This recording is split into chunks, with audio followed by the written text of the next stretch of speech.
Practitioners Advisory Board to begin. Okay, we've now been called to order. This is a public meeting. Please be aware that we're being videotaped and recorded. Please turn off your telephones. I don't think we have anybody that's going to want to talk to us from the public, but if so, we've got some forms over on this table to fill out, and you can bring them over to Delia, and she would make sure that I got them. Okay, for a quick roll call, I'm Robin Kauser here, Helen Masick, Misty Dempsey, Puff Niagos. Here. Betty Daniels. Present. Okay, so we have 3 present, and I show that that is a quorum. Okay. The approval of the minutes from our last meeting. I think we all got copies of those minutes. Does anybody have any corrections? Any concerns that y'all want to talk about?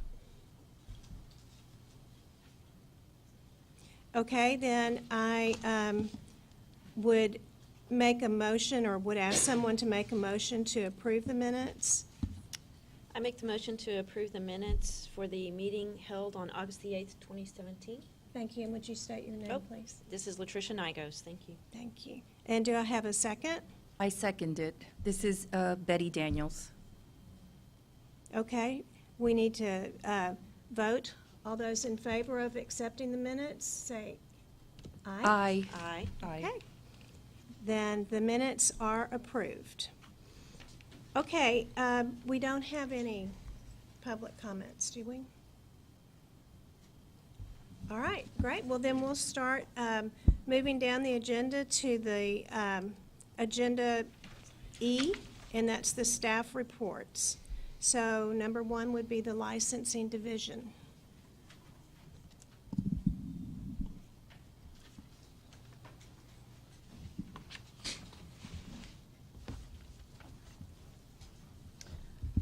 Good morning. I'm Anthony Maldonado. I'm sitting in for Leonard Rivas today, and I'll be providing you with the licensing report. Since March and April 2018 for dyslexia practitioners, we had 2 new licenses issued with our current total population of 45. For dyslexia therapists, March through April 2018, we had 6 new licenses issued and 22 licenses renewed. Total population of 844. With our licensing process and renewal processing, we have typically never have any issues with the program. And if you have any questions, be happy to try to answer. Anybody have any questions? Looks good. It looks Thank good. you. Thank you. Okay, we'll move on to the customer service division. If I can just hold you up 1 second, my pen has decided not to write. Do you need one? I have one.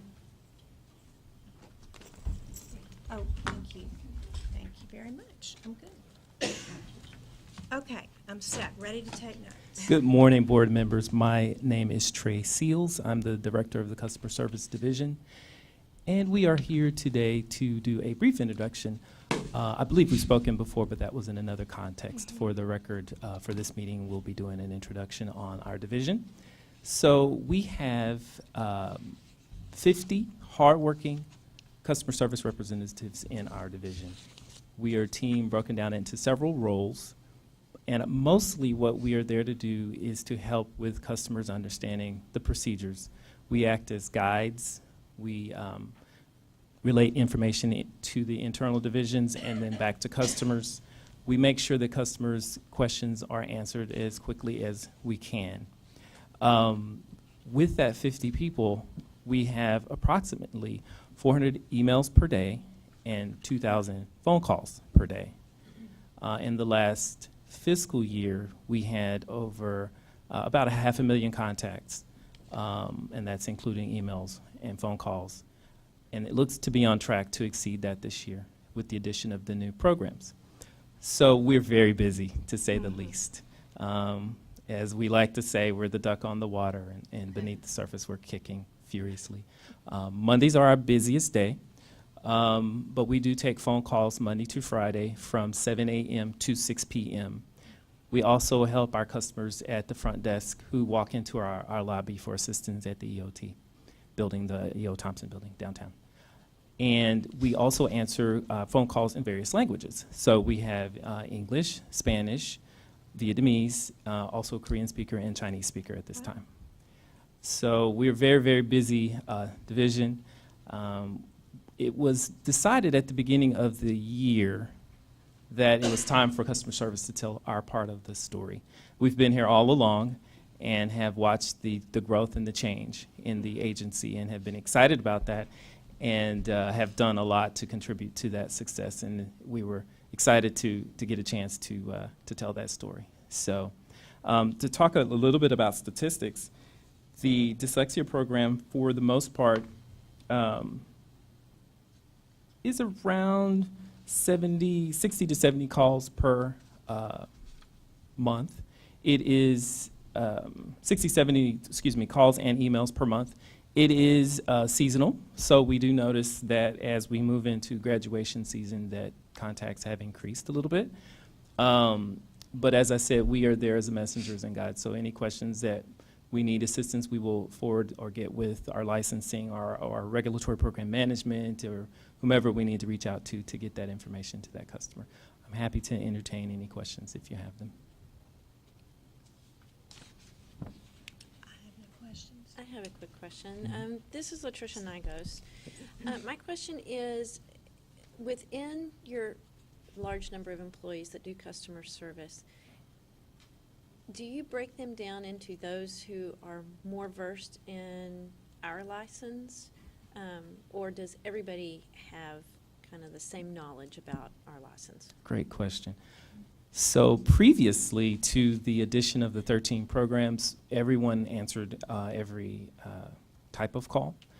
And with the addition of the first round of the programs, formerly DSHS or Department of State Health Services related programs, we quickly saw that we needed to change that arrangement to give us time to build up a knowledge base. So currently, we do have a subset of our folks who do have more experience in the program, but we keep it to applications type related questions or something that we can easily point out in the law or the rules or on a form or an FAQ. If it's beyond that, we don't get into technical related questions. We will get our regulatory program management folks involved if it requires any more depth than that. But currently, we do have a subset of our folks who do answer those calls for this program. However, we are attempting and in the process of building a knowledge base that will allow all of us to assist with all calls. It is a project, and it will take some time. There's a lot of information, but we will get there. And at some point, we will be able to, I should be able to sit in the seat, put on a headset, and take a phone call and be able to get through that call, based on the types of calls that we do try to, the questions we do try to answer.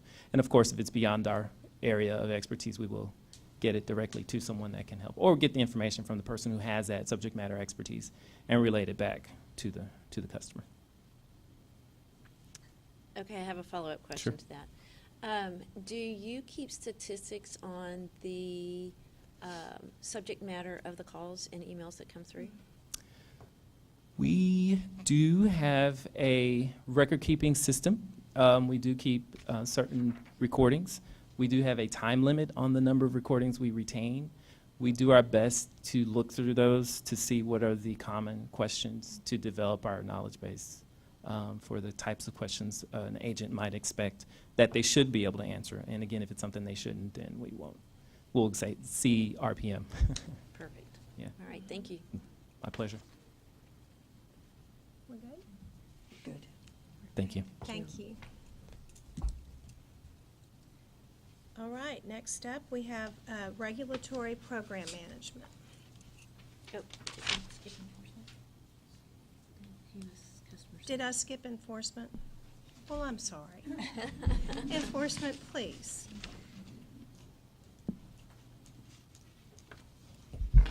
Given the length of my report, you could have missed me. I And apologize. not a problem. My name is Karen Coggs. I'm a prosecutor with the Enforcement Section. And I am here to report that in fiscal year 2018, which is September 1, 2017 through April 30th, 2018, we have opened no cases in this program, collected no penalties, and assessed no penalties. May I answer any questions? See, you should have just left me at skip. I am so glad you're here, and I am so glad that you made that report. Does anybody have any questions? No, this looks great. Okay.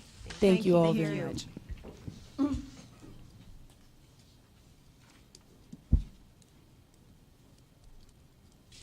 Regulatory program management.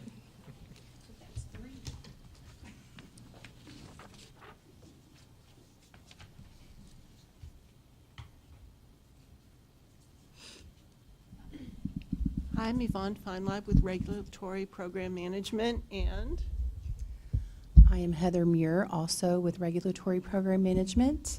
I wanted to take a minute. There have been a few staff changes since your report was produced, so I wanted to give you an update quickly.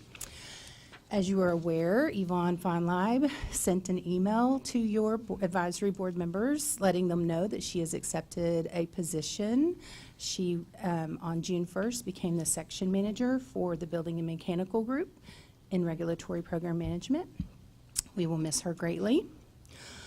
Also, sitting to my right, Mary Hoffman, who worked with this program supporting Yvonne, has recently accepted a role with our advisory board support group, and so she will be helping support your advisory board meetings from now on. Stephen Mills, who is our section director for medical and health professions, regulatory program management, which is where your program falls, will also be retiring on August 31st. So September 1st, I will be assuming that position, so I will be the new section manager for the group. Yvonne provided my contact information to you in the email that she sent out, as well as I gave you a business card, so if you need anything, just let me know. I look forward to working with this program and the board. Thank you. Thank you. Thank you. and I'm not gone. So if she needs me, I'm still here. We'll find you. Yes, exactly. So you've got the written report in your packet, so I'm not going to go through all of it. We have been looking at website changes and updates, reorganizing information, adding menus. We did have staff at the Alta conference in April. And we do have ongoing initiatives in medical and health professions that we wanted to make you aware of. One of them is monthly training and discussion sections where we go through topics with our licensing and customer service staff, either overview topics if they have new people or specific topics if they've requested something. And all of the medical and health folks from RPM come and are available for any question. So if we're doing a presentation on podiatry and they have a dyslexia question, somebody will be there to answer those questions. And we're trying to do that on an ongoing basis. We sometimes have the education and exam folks there also, because we want to make sure that we all stay on the same page as programs change. And then we also have the TDLR Health Monitor, which is a quarterly electronic newsletter, and I hope that you are getting that. And if you have any comments for us or for Heather, please let us know if there's something you think maybe should be highlighted for licensees, or you have questions about something you see there. Okay. We're always looking for feedback, and other than that, I don't have anything else, but I'm happy to answer questions. Okay. I'm Robin Kauser. I have a question, and it may already be on the webpage, but is there anything on our webpage that talks about, since House Bill 1886 has passed, that there's a requirement for an LDT to be hired with each one of the service centers? That is on the TDLR main webpage under legislative changes from the last session. So if you go there, you see links to bills that were passed that relate to the whole agency, and then you see a list by program, and you can click and see specific bills for each license type. So that's where you would see it. It's not really highlighted on our pages because there was nothing that we changed. Now, if you think there maybe should be a little bit more emphasis, we could certainly consider doing that, Okay. either by providing a little additional text or linking over. I mean, we do that for all our programs, and when the next session comes, you'll see if there are bills that relate to a program that we're following. We'll put that up there and say, you know, this is something that might potentially affect the program. If it passes, we're following it. And then you go look at it and see what you Okay. think of it. Yvonne, do you think that it would be possible to put something specifically on? There would, And the what page. exactly do you think as a licensing or renewal person coming to our site, what do you think they would want to focus on about that? I Because think it's that kind they- of for the employer. Well, and I understand that. But I Right. think that it would be distinguishing to people who were looking on whether or not they were going to go through the effort of being licensed, to see that those jobs are required now Okay. by law, and so that those are types of jobs that an LDT can have besides working for a school district or having a private practice. So So something that brings value to the license for yes, people. it does, and I think there's a checks and balances and an accountability to follow through on what is required in 1886, if we have that. Mary Winston, TDLR, are you thinking, and I'm thinking maybe Yvonne, an FAQ that we can draft to highlight that as well? So, Sure, okay. we can do that. Right, good. And this is Latricia Nigos, and to that point, as parents go and look at what the requirement for the LDT, I think it would be valuable through that FAQ, so that, you know, I'm representing parents, and that would be a good thing to know as a parent, that not only to hold the regions accountable, but it elevates the value of that distinguished title. Okay. Okay. Sure. Okay, anybody else? Betty, you good? We're good. Okay, Thank you. thank you. Heather, we're glad that you're here.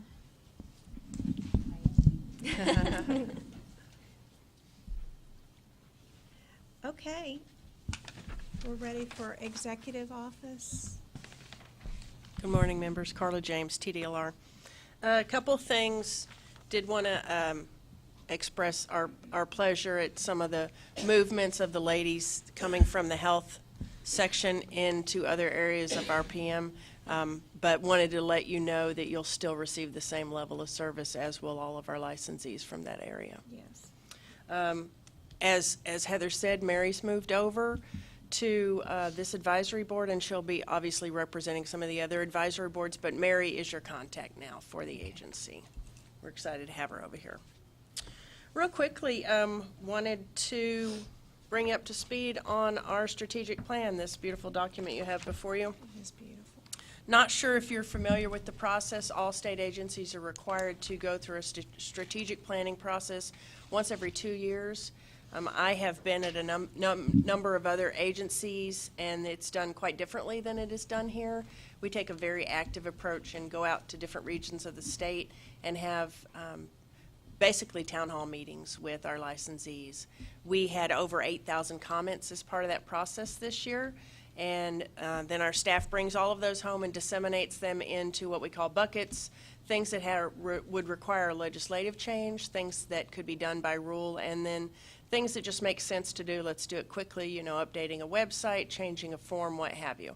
So the document you have before you is our final document that we submitted on June 8th to the legislature and various other legislative agencies. And it basically sets out our plan for the next 5 years. This is what the legislature will begin the process of creating bills and changes to the agency. Senate Bill 202, which is what brought your entity over to us, same kind of process.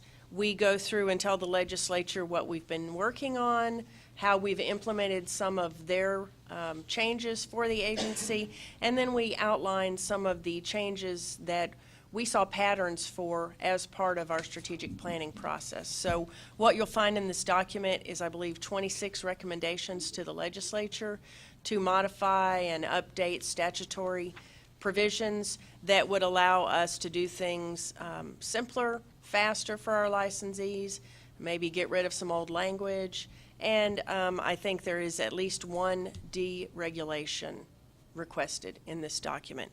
We are not requesting any changes to your statute at this time. What we saw, we were good with, and we didn't hear anything other than that from the general public who came to our sessions. So this is what you have before you. Our next process will involve the money part of this, where we will put together a legislative appropriations request, and our commission will approve that, and that will be due sometime late this summer, and that's the money we asked for to keep the agency running for the next 2 years. So this document and that budget document is what we will go into session with, and do a lot of discussing of the document, testify at hearings, and hopefully be able to make some positive changes. So I'm happy to answer any questions you have. Thank you. It's a beautiful document. Our staff really go above and beyond and burn the midnight oil, no doubt about it. Mm-hmm. Yeah, it looks very good. Y'all have any questions?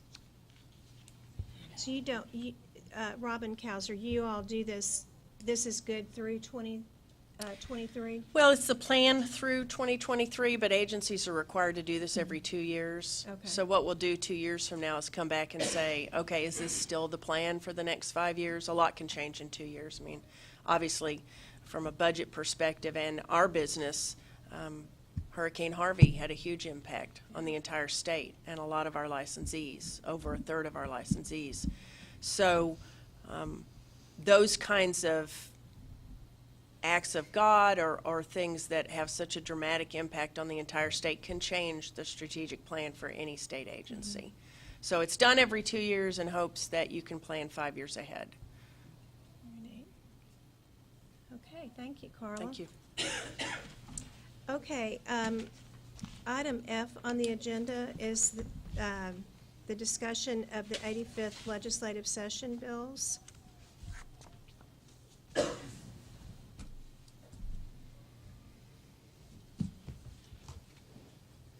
Good morning. Good morning. My name is Derek Burkhalter. I am the new Assistant General Counsel assigned to advise your committee. So I'm looking forward to working with you all as I try to come up to speed on everything with the program. And Derek, if I could, Carla James, TDLR, so that you don't think we're giving you all the new folks. Our RPM folks are obviously well-versed in your program, and Derek comes to us from DPS with 5 years of state experience. Okay, Correct. thank you. Okay, so today, a couple of items to discuss. The first is House Bill 4007, which just to remind you, basically just removes certain barriers and redundancies with regard to the licensing and regulation of dyslexia practitioners and therapists. I understand from watching the previous meeting that it's been determined that all of these changes have already been adopted into the rules with the current, with the way they currently stand, and so there would be no rule changes necessary with regard to that particular statute. So that's really all I have to address with that particular bill. So I guess I'll open it up to any discussion or questions that you may have about it. Robin Kauser, on this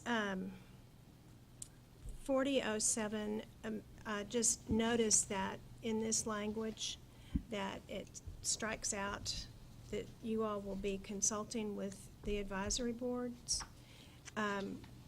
And I was just speaking with Mr. Francis about that, and with assurance that you all would consult with the advisory boards if making decisions on things such as training programs meeting the requirements of licensing, and competency exams, et cetera. I just wanted to make sure that even though it's streamlining the language, that, and that you all do have the authority to do that, that we will be consulted on any of those changes. Carla James, TDLR, you have spoken to our boss more recently than we have. Okay. So whatever he has told you, we will be following through with. Thank you very much. Okay. And Mary Winston, I just want to piggyback that. Within the strategic plan, and I'm thinking page 28, but I'm trying to think off the top of my head. So when you get a chance to review this lovely document, you will see specifically information pertaining to advisory boards, the value of advisory boards and your part in the agency. So I want to just second and third that emotion, definitely. Good, thank you. I think it's page 8 even. Okay, I have On added a that. 2 in front of it. Yeah. So, yes. Good, thanks, Mary. Sorry to interrupt. That's fine. Are there any other further questions or comments about 4007?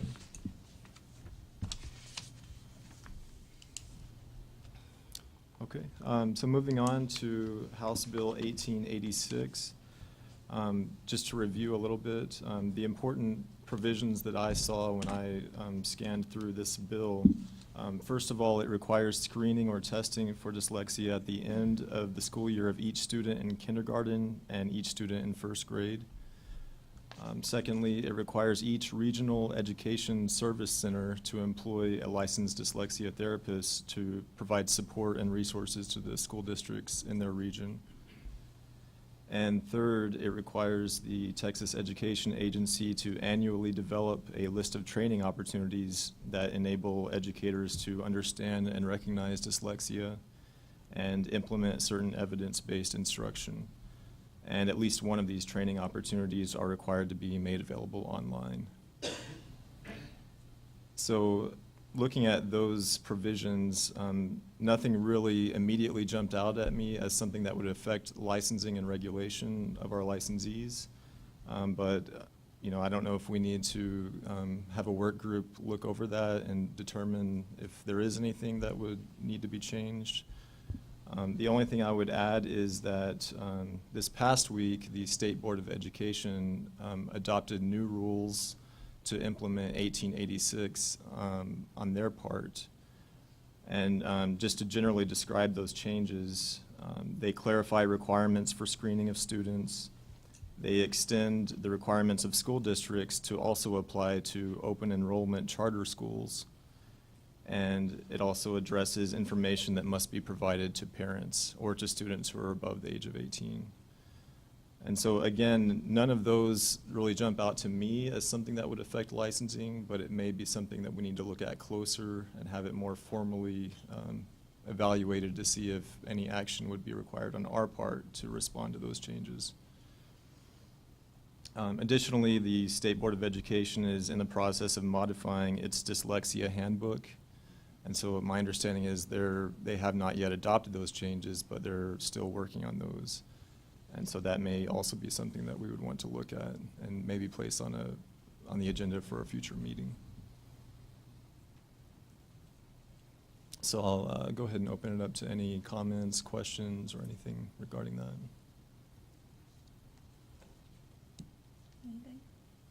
Well, this is Betty Daniels Mills. Will we be clarifying a little bit more when it comes to, it's a trio here, what's going to be recommended? Is it going to be more specifics on it? For what's going to be recommended for what? For when it comes to the open enrollment, I know with the Board of Education, there's new rules that are being done. Are we going to get more of a clarification on this? If that's something that you feel is relevant and important, then I think it's definitely something maybe we could establish a work group to have someone look closely at that. My thing is with the open enrollment for the charter schools, exactly what are they implying? What is, I'd like a little more clarification, if that's possible. Okay, so specifically the rules that they've changed are found in the Texas Administrative Code at Title 16, Chapter 120. And let's see. As far as the open enrollment charter schools, my understanding is basically in a lot of places in the rule where it says the school districts must do this or do that, they've also added in each section and open enrollment charter schools to say that not only do school districts have to do these requirements, but also these open enrollment charter schools. So they've just basically added that phrase anywhere they have school districts to make it applicable to those as well. And so, as I said, those changes were actually unanimously adopted on Friday, and so you know, I don't know if we can go into those specifics at this meeting Right, without okay. having given proper notice, but it may be something for a future meeting that we can look at and discuss. Okay, thank you. Mary Winston, Betty, I think you gave Derek his first public assignment that he took so graciously well. I needed some clarification Oh, definitely, on there this. are a I lot know of it's something changes. new, but Mhm. I'd like to, I want to know more in depth. Yes. What's going on and what exactly are our responsibilities? So at this point, I'm sorry I didn't say Mary Winston, but at this point, I think, Derek, you're going to do a little research and get some more information. And if a work group is necessary, we'll get one together at that time, and we'll have that on the agenda for the next meeting. Okay, thank you, Mary. Thank you. And I'm sorry, just to correct myself, the State Board of Education rule change is actually found in the Texas Administrative Code in Chapter 19, and it's Section 74.28. I misspoke and with the wrong rule. Would you mind repeating what the section is? Yes, Section 74.28. And that's in Title 19. Okay. So this is Latricia Nigos. Mary, I have a question about work groups. Because they are working on the dyslexia handbook, and that actually really could affect our LDTs, can we establish a work group for that, or do we have to wait until the next meeting?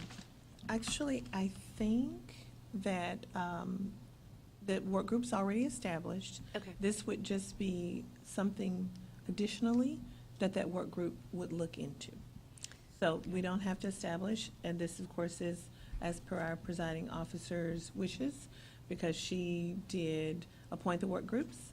And if this is something to be assigned to that work group, then that is fine. We don't have to appoint a new work group. If she is comfortable with the work group as it stands and taking on this additional duty. So I might make that recommendation to our chair to consider that. Okay, and that work group would be under guidelines and enforcements? Or would it be under education and examination? Okay. And I'm thinking, and looking at the work groups that we have, that this would be a standard of care work group, most likely. Okay, so we And didn't that's not establish appointed. that. That has not been established. We didn't have that need yet. So, which is another work group, but you're such a small group. Y'all are just gonna have to carry the heavy lifting, which I know you're used to doing. And that's gonna be a new work group. So do you want me to appoint that work group now, Mary, or do it next meeting? Let me look at this agenda, because I don't wanna lose protocol here. Work groups come up next. Under G, Mhm. you would appoint the work group. Okey-doke. So we'll give Derek a little break. Okay. Is there anything else for Derek? No, I'm good. Thank you. Okay. Thank you. Thank you. Thank you. Okay, so guess what's next? G. And that is going to be an update on work group reports and possible assignments. I don't think that we had any work groups get together between the last meeting and this meeting. Is that correct?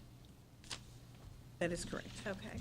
All right, so up until now, we had decided that standard of care was not going to be a work group that was necessary for us, but now it appears that it is. And so are there any volunteers that would like to be part of that work group?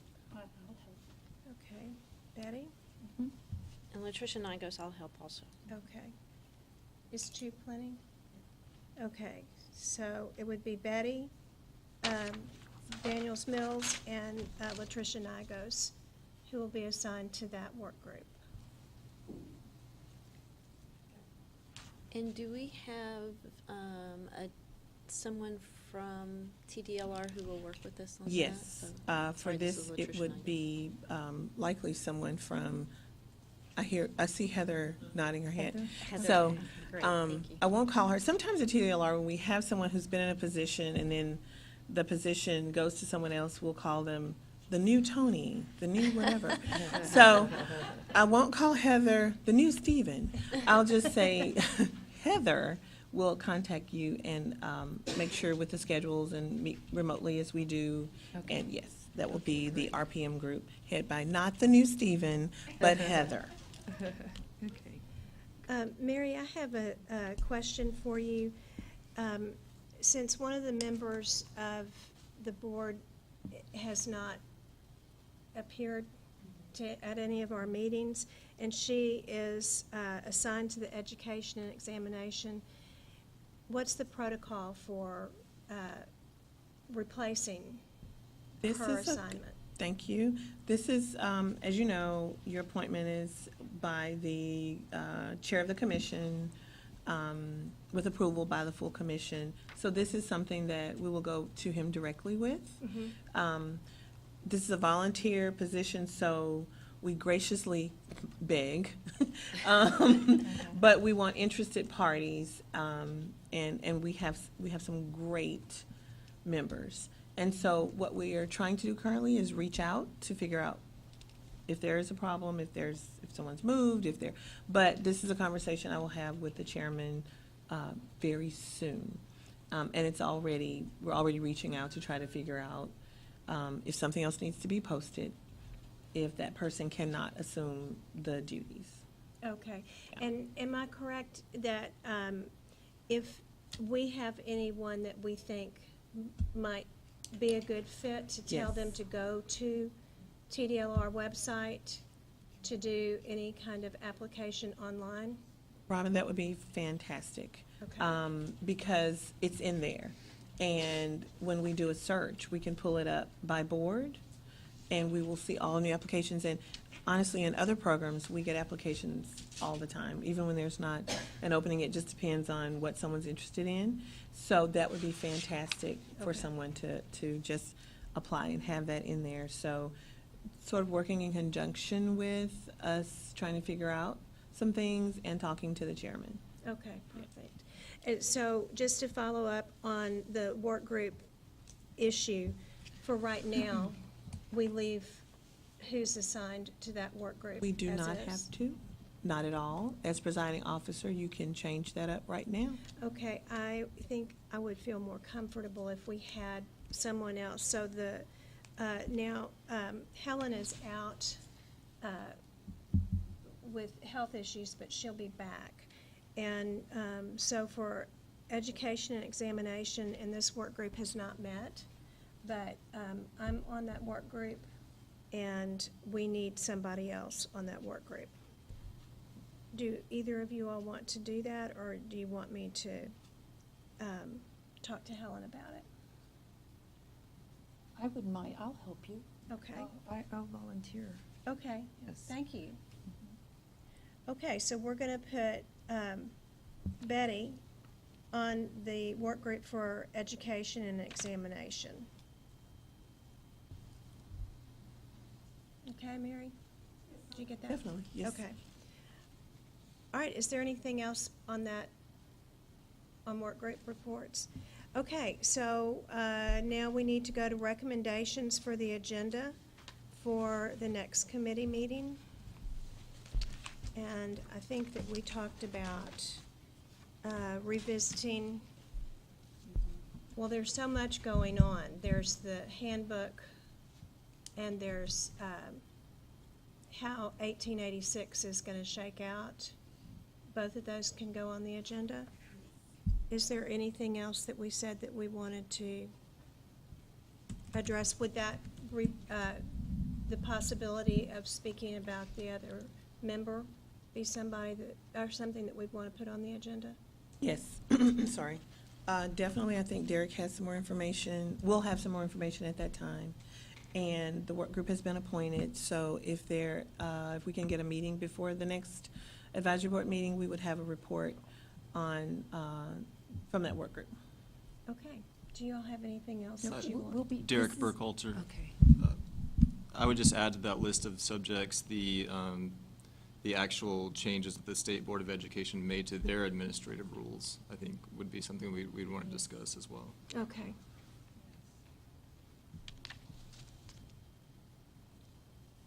Anything else?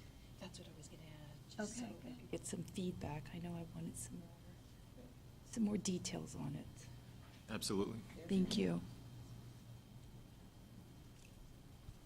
Okay. Well, we have come to the point where we need to decide when our next meeting is going to be. Let me get my calendar.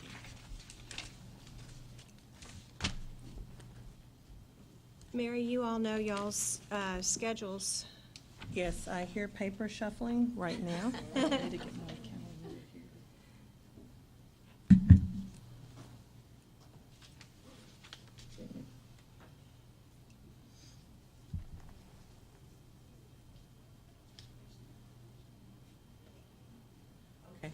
Okay. We are shuffling, but as we're shuffling, we are trying to make sure we're good with the date. It's a small board. What we would like to do is contact you with the date in the future. Okay. And that Mary Hoffman would be making that contact.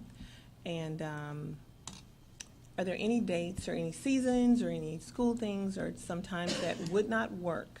So we will not call you with dates that just aren't going to work. Oh, I'm sorry.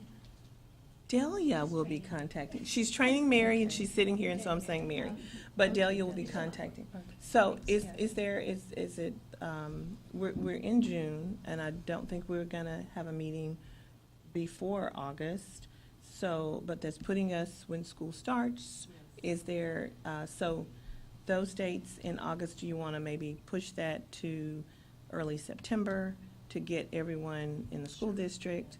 Okay. I'm still I still work for the school district. This is Betty Daniels. Yes. So for me, in August, it's all the new teachers, all the dyslexia Yes. teachers are coming in, Yes. the kids, administrators, so it's hard for me to get away. So we will not contact you for an August date, but we know to put it after August, and we will contact you. Delia, Luna will contact you as soon as possible with something after that point. Okay, thank you, Delia.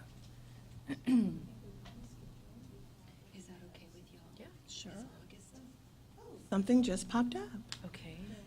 The week of September 24th.